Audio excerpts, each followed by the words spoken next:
Hi, everyone. I'm Mark Levitt. And once again, we're live, which is always fun because you never know what's going to happen. So today, I want to be talking about how will AI and humans interact with each other as we build that software. So I'm a 4-times tech co-founder and a 4-times national chess champion. I currently work as CEO and founder at Trixta.com. And Trixta is a company that uses AI and automation to build software and to do it with less people and fewer and less money. So just to recap on what I spoke about last time, we spoke about the role that AI will play in the future in building software. And it's really inevitable that one day AI will actually write software and humans won't be doing it so much. And when that happens, there will be less work for software engineers as coders, but there will still be work for them because they are systems thinkers and key in the role of actually building software. So it's quite hard to imagine a world where AI actually builds software. And we almost have to suspend disbelief in actually seeing how that could work. So how do we even think about things that are really, really hard to imagine? Well, I want to look at Elon Musk. So Elon Musk started SpaceX, and in doing that, he had to think about building rockets that could take you into space. But his deep down vision was to colonize Mars, which is a really, really audacious goal. So once he proved that he could actually send rockets into space, there was a bit more belief that he could do something more than this. And so when he started talking about going to Mars, probably still most people in the world actually disbelieve that. But some of us are starting to think that it's quite possible. I'm actually, I'm a believer. I'm not sure how long it'll take, if it's 3 years from now or 10 years from now, but I do believe SpaceX will send spaceships to Mars. But the hard part about sending anything to Mars is to move from this really abstract concept and think about the intricate detail of what you would have to do to actually colonize Mars. Once you were on Mars, you would have to figure out a way to allow life to endure. You'd have to think about machinery. You'd have to think about building buildings. And obviously, these are things that the people at SpaceX are thinking about.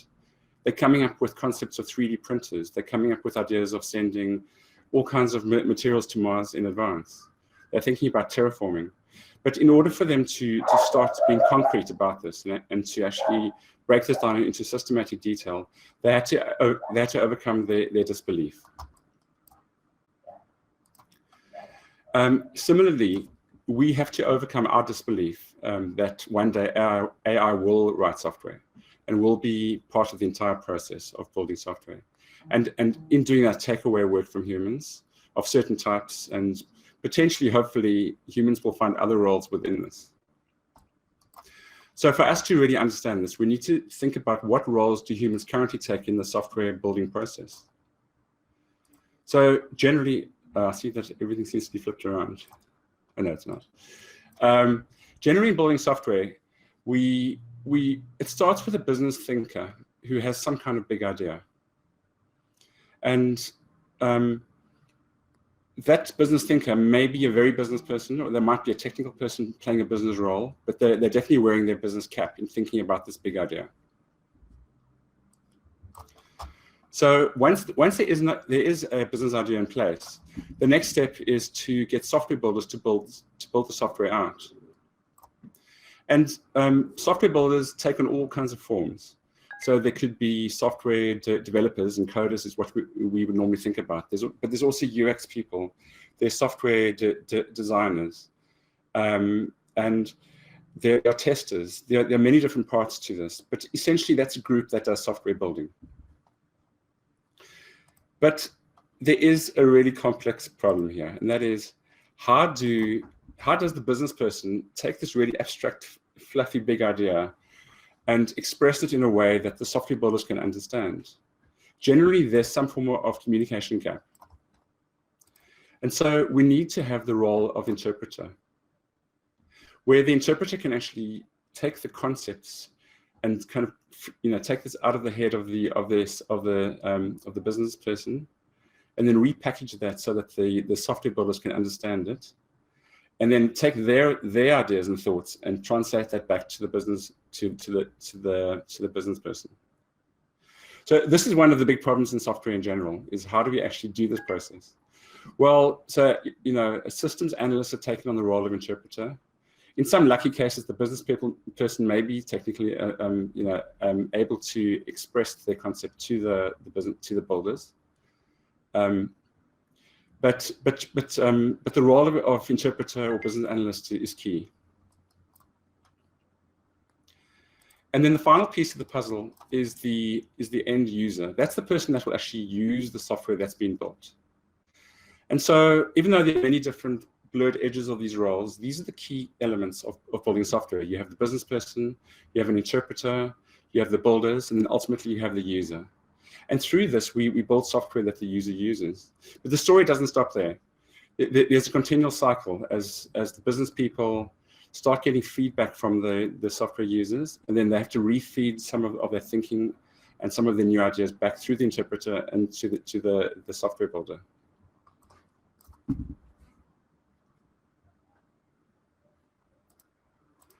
So I'm just going to run through these roles in a bit more detail in terms of, are these humans, and are these always going to be humans?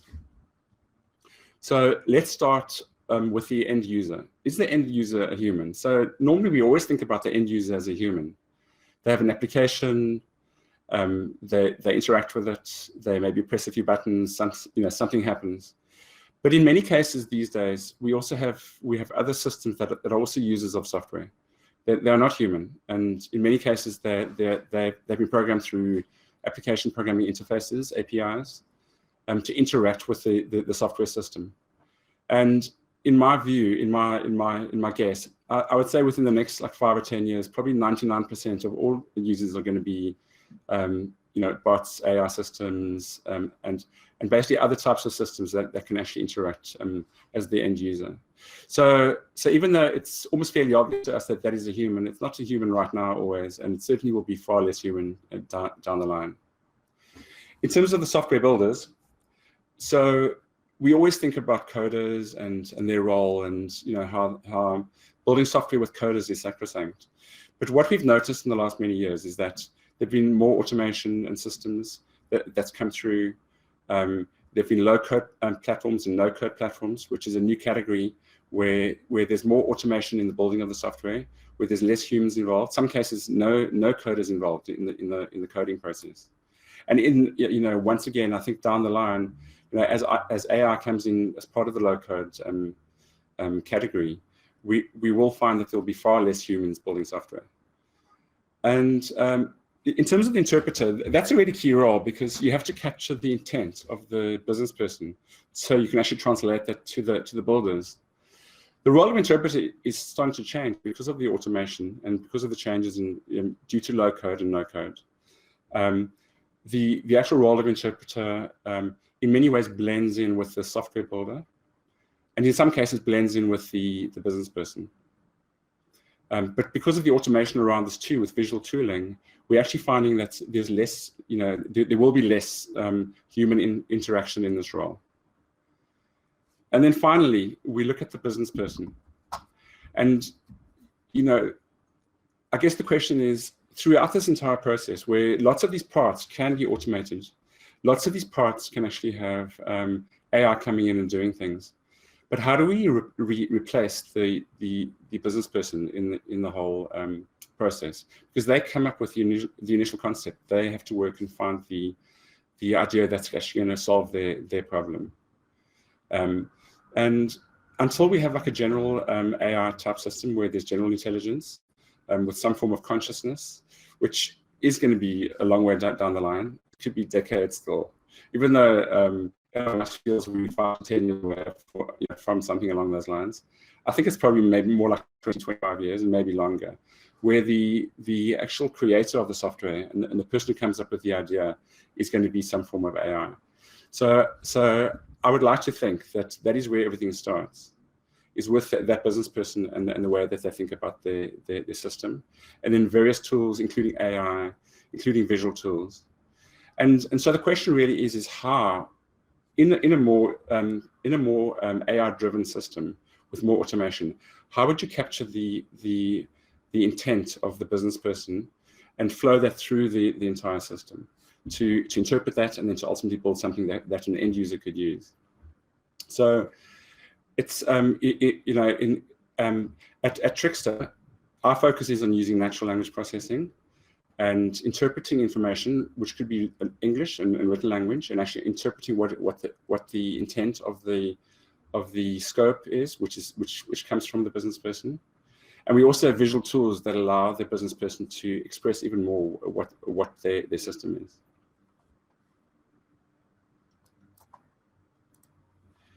So in the end, I do think that the business person will survive, and they will have to interact with the AI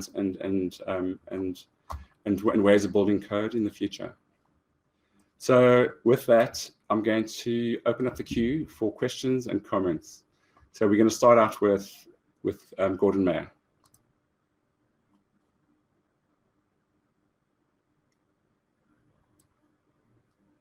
Yeah, no, thanks for the invite. It's pretty interesting. I think I agree with you. I think the AI that replaces the business person is really quite a long way down the road. And I'm just wondering, actually, do we really want to replace? Because I think as far as I can see, for the foreseeable future, we will always want some human verification. I work in the data science field, and we do the product we work on is AI driven, and so we do have experience of, let's say, at the simplistic level, models going out of date, right? So models needing retraining, and that's actually a very difficult problem to keep track of, right? So how do you verify that what the AI is building is going to last into the future and not become, let's say, a rogue, which is what Bill Gates and everyone's mentioned in the past. So I mean, these kind of things, these are the kind of social psychological problems that we need to deal with. It's not just a machine solution. And the other interesting area, I think, which you kind of touched on a little bit, is, and maybe your thoughts on this, is AI generated code. You describe a problem, it generates the code. Now, how will we actually see that code? Would that code be, let's say, okay, well, you've got this byte level code, but as a human, I only understand it in Python, or I understand it in Java or something, or how do I know that code is optimally written? I need some sort of interpretation and how it was most efficient, etc. So I don't know, your thoughts in this area. Yeah, so it sounds like two questions. So the first question is, are robots going to kill the whole world and take over everything and be rogue? So I mean, that is a philosophical question, and so my whole thesis here is that that's not going to happen for a long time, but it will happen eventually. I don't think we can stop it, but I think we can build other kinds of. I mean, if there's bad rogue AI systems, then we'll have to build good AI systems that actually help us out. But I mean, I think there is a problem. I think that is going to happen. So I'm going to leave it there, because I mean that's a whole separate concept. Yeah, in actually, if there's generated code, at Trixta, in our view, we're looking at ways to generate code that is real code that you could actually post into Git and actually look at. Mm-hmm. But I do think we need more and more tools to look at the code as well, to kind of break it down, to allow you to understand it on a more abstract and high level. I don't think that we need humans to maybe change that code or tweak it directly, because I think we will have systems which do that well. So it's just a question of does it achieve what is asked for. So I think we need tooling, whether it's visual or some types of analytics, to see, are we solving the real business problem. And I think those are the kinds of systems we're building, and there's a lot more we would like to do there. I think there's a general problem in code, because these days systems are really, really complex, and in most cases code is a black box, because somebody writes 1 million lines of codes. There's no way you're going to look at that. All you're going to do is call that code, send in some inputs, it'll do something, it'll send you back information. We always have to trust it, and we can trust it by its behavior rather than actually the code itself. And I think in the long run, I think that's what is going to happen. But feel free to disagree on that. No, I mean, I think there's a real challenge in writing optimal codes. Describing a problem is one thing, but actually having an optimal solution is a real challenge. I think if you do make it work and it writes optimal code and outputs in a language I like, then everyone's code will look the same, right? Because it'll all be generated in optimal. Is there a space for a program in the end? Is another question. Yeah, no, absolutely. I mean, I think there's going to be a phase. I don't think it's going to go straight from where we are now to everything's AI driven. So there's going to be a few years or many years, probably decades of transition from where we are now to then. But I do think it is going to change. I do think software developers are going to be operating very differently in the future. I'm going to pull in Barry, who happens to work in the Trixta system. So maybe he has certain concepts and ideas around that. Hey, how's it going? Good as well. Yeah, great. Yeah, just thinking on what some of the comments that were made, and especially, been thinking about how do we keep humans involved, and how do we ensure that, you don't run into sort of like a rogue AI setup. And I think that two sort of ingredients to get that right would be to keep things modular and to keep it decentralized. So you can look at like quite a few things in the natural world, and you can see how well it works when things are working in that sort of way. Like if you look at cells, they're incredibly modular and decentralized. They all have the full sort of blueprint for the entire machine, as it were, but they aren't controlled in a single sort of place, and that seems to work quite well. And then there's the sort of how can we understand what's been built?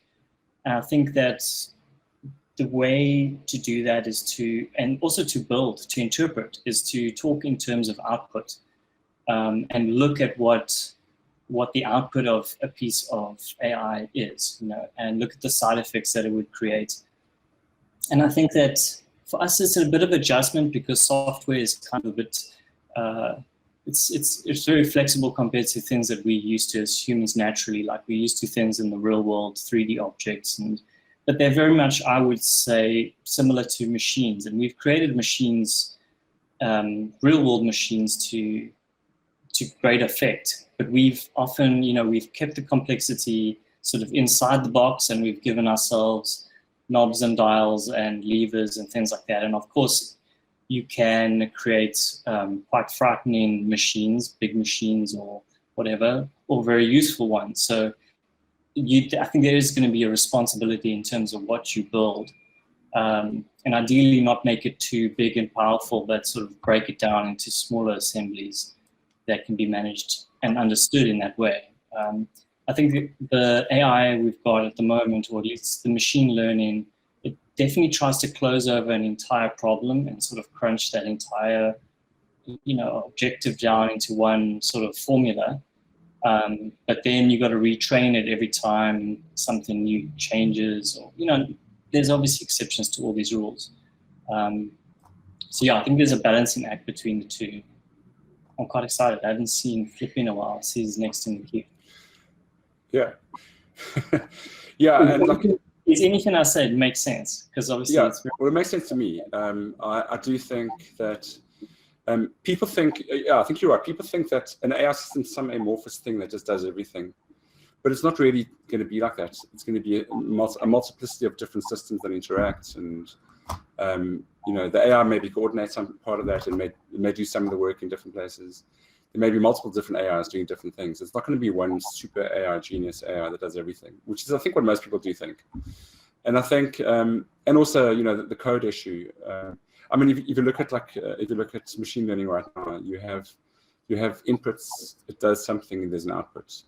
But we have no idea what's going on the inside. I mean, people never know what's happening on the inside of anything. You know, millions of lines of code. Even software developers that build their own software, they built like hundreds of thousands of lines of code over time. And when they go back and look at their own code, they still don't know what's going on immediately.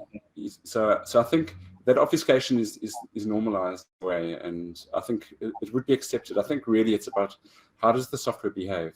If you set the rules of what you expect, if you have ways to test that, if it behaves within its boundaries and those tests pass all the time, then it's good working software.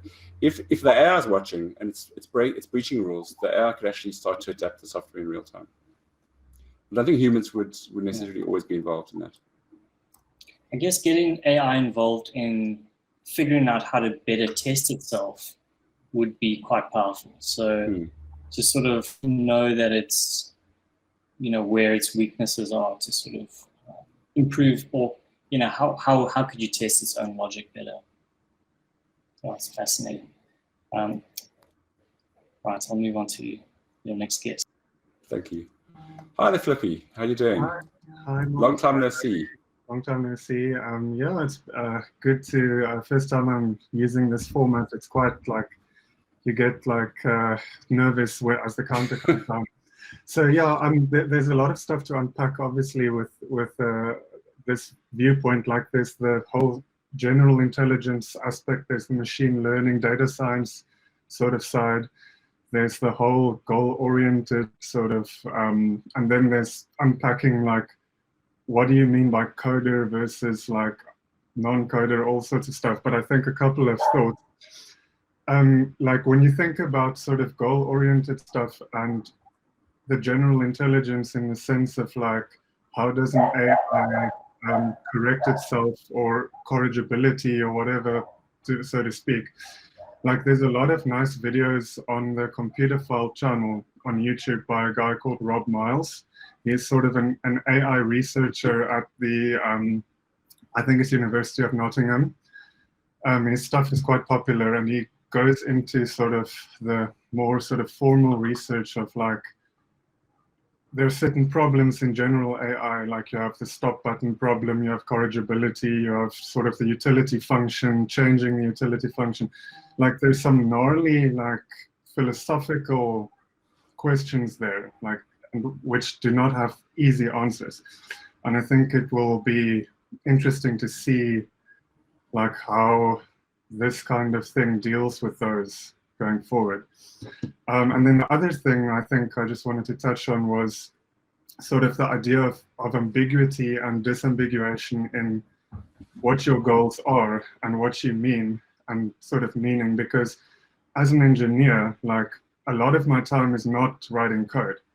It's sort of trying to disambiguate what the input and stimulus I get from various sources. And for example, I know that if person X says this word, it has this meaning, but when person Y says it, it has another meaning, because they have different worldviews, they have subtly different vocabularies, and it takes that sort of human intuition to sometimes disambiguate and make sense of what it is you want to do in the first place. And I think that if you make this dichotomy between coder and non-coder, then you're shifting that sort of human disambiguation up a level also to the business person, but you're not really speaking to, well, okay, how do you improve that? So that's my question. Are you simply shifting that up a layer, or are you actively working to improve that as a core problem? So that would just be my few thoughts. Yeah, so I think you are shifting it up because you know, I mean, we all know that software engineers are business thinkers too, and you know, and often they are the ones that really get into the depth of the business problem. You know, they're often not heard by the business people, but they actually really add value. And so I think it could be shifted in different ways, where I think you could have software developers still acting in a business role, but they have some technical capabilities as well. So it may be easier for them to work on a system like this. But I still think they'd be working with some business people who maybe are not technical. But I do see a shift towards the business role, even if it's in the minds of more technical people. So I'm not sure if I fully answered the question. Yeah, and then if it comes to knowing, you know, if there's ambiguity, if that's being addressed, I think when you create the software, you have to describe what your intention is, and part of that description is defining what are the rules that the system needs to do, what are the ways that it has to operate within different roles that you may have prescribed, and there needs to be a lot of, you know, feedback and information on, is it following those rules that you've set, and you know, you should be able to analyze that, you know, in different ways. I mean, obviously through analytics and that type of thing, but there should be certain rules, and that goes back to testing again. I think the rules can be quite high level, they can be very fine grained, but in the process of testing, I think it needs to actually show that those rules are being addressed. So goals and rules maybe start to become more similar. And Flippy, if you want to speak more, you can come back into the queue. Otherwise, it was great seeing you. Great seeing you. Cool. So I think we've, unless there's anybody else that wants to jump in and chat, I'm going to give you a few more seconds. Oh, here we go.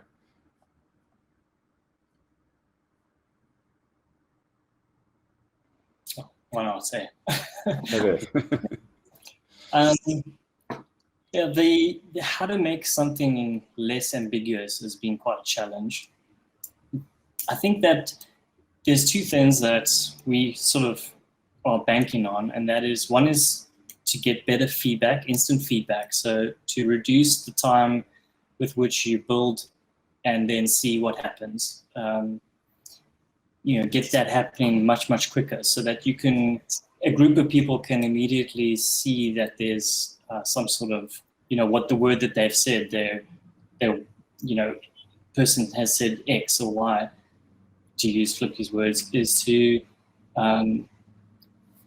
it doesn't match what they actually see and the feedback that they're getting from the system, where one person is saying, yeah, that's what you said, and the other person's like, no, that isn't what I said. So that getting that loop reduced will help a lot. So that's one way of going about it.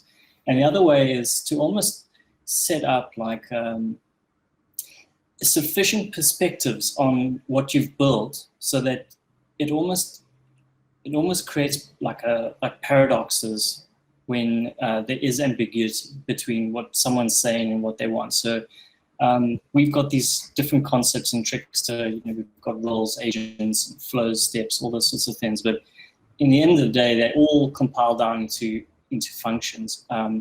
But different people can look at that system from different perspectives and see that they have it correct in their terms.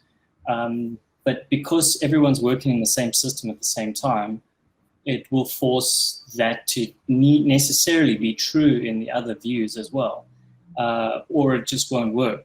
So it does make for a much more difficult problem to solve, but it does, I hope, try to sort of front load those ambiguity issues in the process of building before you find it out in sort of runtime. So yeah, sort of putting, I think we've used the term a few times because of the chess background, but putting ourselves in check in a way as you're building it, to make sure that, yeah, what is built in the end of the day is complete and working in a way that is not ambiguous.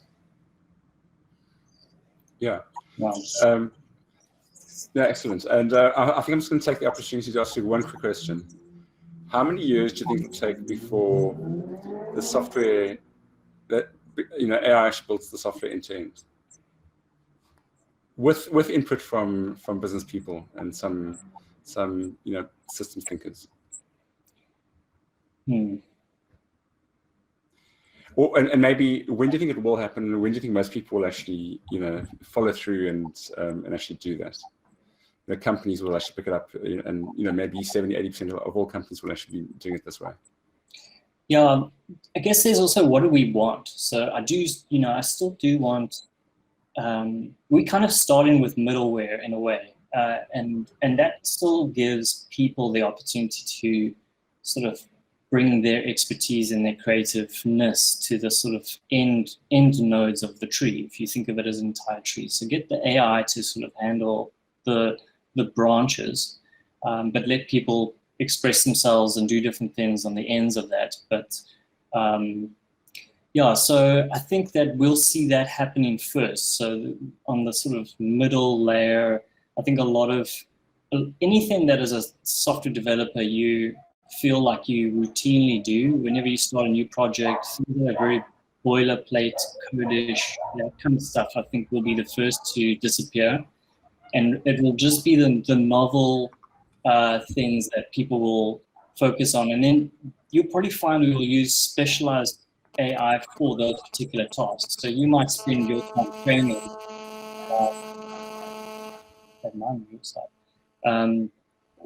You might spend time training AI for that. But then you would start that as a project and say, okay, I'm gonna compose this thing and build it to do something bespoke. And then your role becomes reduced, but it's still a similar sort of thing that we're doing today. It's just more advanced. It's just more advanced and more capable. So I'd like to see it going that way. And to give a date, in 8 seconds, I don't know, 5 to 10 years. Okay, cool. Yeah, I think, I mean, from my perspective, I think we'll definitely have the capabilities within 5 to 10 years. I'm just not sure when the take-up would be across, a whole bunch of different companies doing that, or companies in the majority doing that. So that remains to be seen. But the one thing that, I'll close off on Elon Musk again. Elon Musk said people don't understand the exponential improvements in AI and growth of AI. He said, within 5 to 10 years, he thinks there will be some kind of super intelligent AI. And he does believe that a lot of jobs will be gone. So I don't think that software developers will be gone. I just think they'll become more like business people and do more high-level work. Okay, and with that, I'm going to end. Thanks everybody for joining us today.